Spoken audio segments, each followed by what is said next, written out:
And be assured of this, just as the murder of the preborn, the decriminalization of adultery and sodomy, the perversion of marriage, and a host of other evils in our land established by the civil authority are a violation of God's law and word, so the tyranny foisted upon the land by this pretend plague is a violation of God's law and word.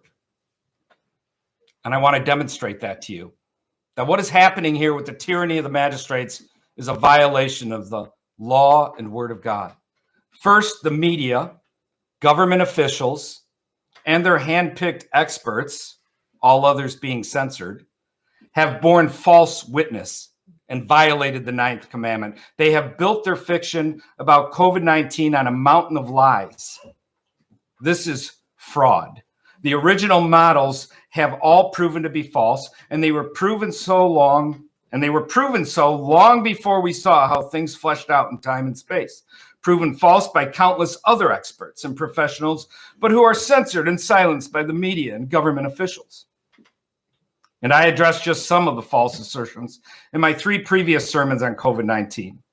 And you can also go to our website, defytyrants.com. Go to our YouTube channel, Defy Tyrants. Go to my Facebook wall and see the evidence I have set forth for weeks now to show they have no evidence for their assertions about the doom of this virus, nor the evidence to justify their tyranny. They have borne false witness. They have lied. They have committed fraud. They have violated God's law. Second, the situation regarding COVID-19 is a violation of God's law concerning unjust weights and measures.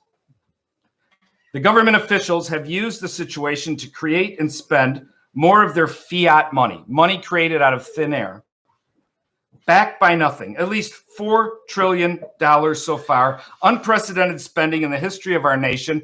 They have violated God's laws regarding unjust weights and measures and have enslaved the people economically through debt.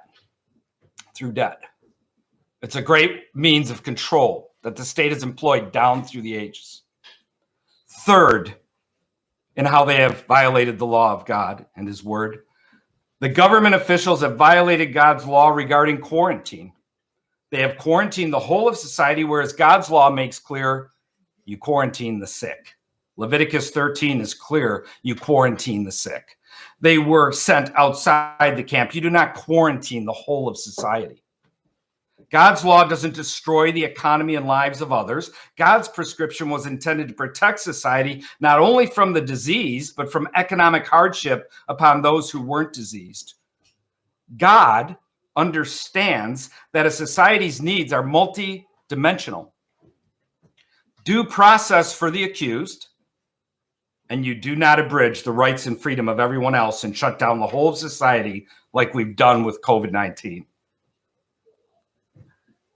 God's law doesn't destroy the economy and lives of others. God's prescription was intended to protect society not only from the disease, but from an economic hardship upon those who weren't diseased. Due process for those accused of being sick, protection of the rest in society so they're not destroyed economically. And the fourth way in which we see God's law and word being violated, we see the government officials have violated God's law and word regarding work. Work. God's law mandates we work 6 days, then we gather with the saints on the 7th and rest. His created order is such, right there in Genesis, that we were made to work. Work was part of man's life prior to the fall, as man was put in the garden to, quote unquote, tend and keep it. Work is a chief purpose of man given to him by God. Work is a God-given thing for man. It is part of how a man takes dominion in the earth, through his work. Work defines much of man and who we are as men. It gives man purpose. He can glorify God through his work. And yet the state is saying, you can't work.